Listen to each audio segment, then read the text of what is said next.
जय हिंद साथियों, इलाहाबाद हाईकोर्ट का एक बेहद ही शर्मनाक फैसला आया है।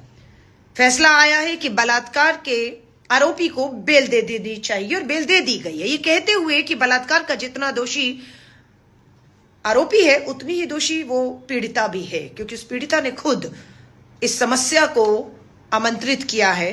इस बलात्कार हो, शायद उनके फैसले में ऐसा लगता है वो भी ऐसा ही चाहती थी, ये कहते हुए आरोपी को बेल दे दी गई है। और ये इलाहाबाद हाईकोर्ट का पहला फैसला नहीं है, इसी तरह का कुछ दिन पहले फैसला आया जिसमें ये कहते हुए कि महिला की छाती पर हाथ मारना, उसके पजामे का नाड़ा खोलना या उसके कपड़े फाड़ना बलात्कार की ना कोशिश में आता है ना बलात्कार है वो, सो उसमें भी बेल मिल जानी चाहिए।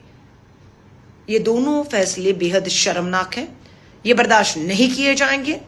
इन फैसलों के खिलाफ अगर उचली अदालतों में भी जाना है तो जाना होगा हमें, नहीं तो यूं ही हिम्मतें बढ़ती रहेंगी। बलात्कारी बलात्कार करके हमारी बेटियों को, बहनों को, आपकी बेटी बहनों को नोचते रहेंगे और कोर्ट में यह कहा जाएगा कपड़ा ही तो फाड़ा है, छाती भी तो हाथ मारा है, कोशिश की थी, कामयाब तो नहीं हुए ना।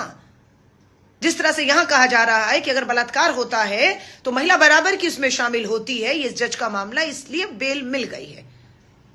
ये शर्मनाक है। मैं नहीं जानती आप इस दोनों फैसलों को, इलाहाबाद हाईकोर्ट के दोनों फैसलों को आप कैसे देखते हैं।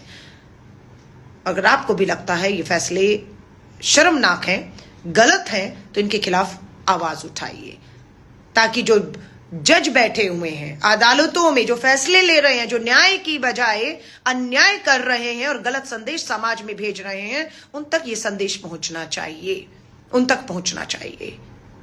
कम से कम अखिल भारतीय महिला कांग्रेस की राष्ट्रीय अध्यक्ष होने के नाते मैं इस मामले को, इन फैसलों को कतई भी हल्के में नहीं लूंगी। पूरे देश में इन फैसलों के खिलाफ अगर हमें आंदोलन करना होगा, सड़कों पर आना होगा, उच्च अदालतों पे जाना होगा, न्याय का हक मिलने तक, महिलाओं को सुरक्षा मिलने तक, इन अपराधियों को सजा मिलने तक, अखिल भारतीय महिला कांग्रेस मजबूती से इस लड़ाई को अदालत के बाहर सड़कों पर लड़ेगी। ये शर्मनाक है, इसे बर्दाश्त नहीं किया जा सकता।